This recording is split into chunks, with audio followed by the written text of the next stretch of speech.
Good morning students. आज हम कक्षा 4 के हिंदी व्याकरण की पुस्तक रचना प्रसून के 11वें अध्याय क्रिया के बारे में पढ़ेंगे। क्रिया, जैसा कि आप सभी जानते हैं कि किसी भी काम के करने या होने को क्रिया कहते हैं। सबसे पहले आपकी पुस्तक में उदाहरण दिए गए हैं। सूर्य निकल रहा है, माली पौधों को पानी दे रहा है, नदी बह रही है, रवि पतंग उड़ा रहा है। इन वाक्यों में निकल रहा है, बह रही है शब्दों द्वारा व्यक्त कार्य अपने आप हो रहे हैं तथा पानी दे रहा है वह उड़ रहा है शब्दों द्वारा व्यक्त कार्य किए जा रहे हैं।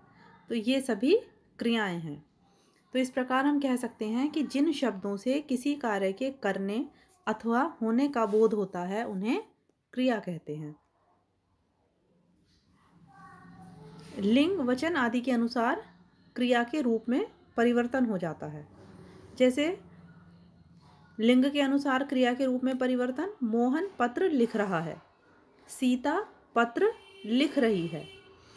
तो इसमें मोहन पुल्लिंग है तो क्रिया पुल्लिंग के अनुसार आई है, लिख रहा है। उसी तरह सीता पत्र लिख रही है, सीता स्त्रीलिंग शब्द है तो इसमें क्रिया स्त्रीलिंग के अनुसार आई है, जैसे लिख रही है। उसी तरह वचन के अनुसार क्रिया के रूप में परिवर्तन कि घोड़ा दौड़ता है, घोड़े दौड़ते हैं। घोड़ा शब्द एक वचन है और घोड़े शब्द बहुवचन है, तो उसी के अनुसार क्रिया में परिवर्तन होता है। एक वचन के अनुसार एक वचन क्रिया लगती है और बहुवचन के लिए क्रिया बहुवचन की प्रयोग की जाती है, जैसे दौड़ता है, दौड़ते हैं। क्रिया के भेद, क्रिया के दो भेद होते हैं, सकर्मक क्रिया और अकर्मक क्रिया। सकर्मक क्रिया, सकर्मक क्रिया अर्थात कर्म के साथ क्रिया। तो जिन क्रियाओं का कर्म होता है उन्हें सकर्मक क्रिया कहते हैं। जैसे रवि साइकिल चला रहा है, रीना गाना गा रही है। तो इन वाक्यों में साइकिल और गाना कर्म है, रवि करता है और चला रहा, चलाना क्रिया है। नेक्स्ट अकर्मक क्रिया। अकर्मक क्रिया अर्थात कर्म के बिना क्रिया। जिन क्रियाओं का कर्म नहीं होता उन्हें अकर्मक क्रिया कहते हैं। जैसे मोर नाचता है, पंखा चलता है। तो इन वाक्यों में कर्ता और क्रिया का ही प्रयोग किया गया है, कर्म का प्रयोग नहीं किया गया, इसलिए यहाँ अकर्मक क्रिया है। वाक्य में क्रिया के आगे क्या अथवा किसे लगाकर प्रश्न करने पर यदि उत्तर में कुछ प्राप्त होता है तो वह सकर्मक क्रिया है, और यदि उत्तर ना मिले तो वह अकर्मक क्रिया है। जैसे रवि साइकिल चला रहा है, रवि क्या चला रहा है, तो उत्तर मिलता है साइकिल चला रहा है। नीचे उदाहरण दिए गए हैं, जैसे शेर दहाड़ता है। तो जब प्रश्न पूछा गया शेर क्या दहाड़ता है, तो इससे कुछ उत्तर नहीं मिल रहा, तो इसलिए यह अकर्मक क्रिया है। उसी तरह चिड़िया दाना चुगती है, चिड़िया क्या चुगती है, दाना। तो क्या प्रश्न करने पर उत्तर मिल रहा है, इसलिए यहाँ सकर्मक क्रिया है। उसी तरह राम ने रावण को मारा, राम ने किसे मारा, तो उत्तर मिला रावण को, तो इसलिए यहाँ सकर्मक क्रिया है। कलिका नाचती है, कलिका क्या नाचती है, तो यहाँ कुछ भी उत्तर नहीं मिल रहा है, इसलिए यहाँ अकर्मक क्रिया है। तो इस पाठ में आपने सीखा कि जिस शब्द से किसी कार्य के करने या होने का बोध होता है उसे क्रिया कहते हैं। क्रिया के दो भेद होते हैं, सकर्मक क्रिया, अकर्मक क्रिया। सकर्मक क्रियाएं वे होती हैं जिन्हें कर्म की आवश्यकता होती है, अकर्मक क्रियाएं वे होती हैं जिन्हें कर्म की आवश्यकता नहीं होती। अब इस पाठ से संबंधित प्रश्नों के उत्तर। पहला प्रश्न है, क्रिया से आप क्या समझते हैं? सकर्मक क्रिया किसे कहते हैं? इसके उत्तर आपको वीडियो में आगे दिए जाएंगे। नेक्स्ट है, अकर्मक क्रिया के दो उदाहरण बताइए। मोर नाचता है, पंखा चलता है। नेक्स्ट, निम्नलिखित प्रश्नों के उत्तर लिखिए। फर्स्ट, क्रिया किसे कहते हैं, यह कितने प्रकार की होती है? मौखिक का जो पहला प्रश्न है उसमें भी यही उत्तर आएगा।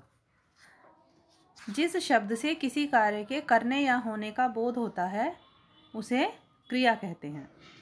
यह 2 प्रकार की होती है। नेक्स्ट, सकर्मक व अकर्मक क्रिया में उदाहरण सहित अंतर स्पष्ट कीजिए। मौखिक का जो दूसरा प्रश्न है, सकर्मक क्रिया किसे कहते हैं, उसका आंसर भी इसमें आएगा। जिन क्रियाओं का कर्म होता है उन्हें सकर्मक क्रिया कहते हैं। उदाहरण, रीना गाना गा रही है। सिर्फ इतना ही उत्तर आपको मौखिक के दूसरे प्रश्न के लिए लिखना है। फिर इसमें अकर्मक क्रिया, जिन क्रियाओं का कर्म नहीं होता उन्हें अकर्मक क्रिया कहते हैं। उदाहरण, रवि हंस रहा है। नेक्स्ट, उपयुक्त क्रिया शब्दों द्वारा खाली स्थान भरिए। फर्स्ट, अध्यापक, इसमें आएगा पढ़ा रहे हैं। अध्यापक पढ़ा रहे हैं। दर्जी कपड़े सिल रहा है। धोबी कपड़े धो रहा है। गाय घास खा रही है। विभा टीवी देख रही है। नेक्स्ट, निम्नलिखित वाक्यों में प्रयुक्त सकर्मक व अकर्मक क्रिया को पहचान कर लिखिए। उदाहरण दिया गया है, बालक गेंद से खेलता है, यह सकर्मक क्रिया है। रवि हंस रहा है, अकर्मक। रवि मेला देखने गया, सकर्मक। चिड़िया चहकती हैं, अकर्मक। बहुविकल्पीय प्रश्न, सही उत्तर वाले विकल्प पर सही का निशान लगाइए। कार्य के करने या होने को कहते हैं क्रिया। क्रिया के भेद होते हैं 2। सकर्मक क्रियाओं में आवश्यक होता है कर्म। नेक्स्ट, माँ फ्रॉक सिल रही है, वाक्य में प्रयुक्त क्रिया है सकर्मक।